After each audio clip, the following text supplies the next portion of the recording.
Ces images permettent de mieux constater l'ampleur des dégâts causés par les pluies diluviennes autour du monde.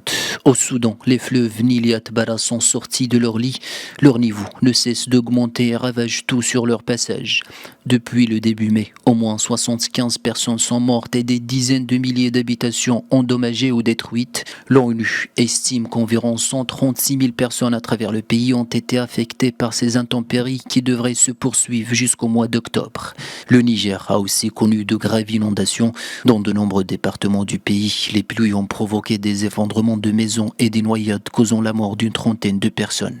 En Asie, les pluies saisonnières ont également été dévastatrices. En Afghanistan, près d'une cinquantaine de morts et plusieurs dizaines de disparus sont à déplorer dans le nord et l'est du pays en moins d'une semaine. Même scénario en Inde où les pluies ont fait au moins 50 morts en 3 jours. Des centaines de villages ont été emportés laissant plusieurs milliers d'habitants sans abri. Conséquence de ces pluies diluviennes, l'Himachal Pradesh sur les contreforts de l'Himalaya a subi de graves glissements de terrain qui ont causé la mort de 36 personnes supplémentaires.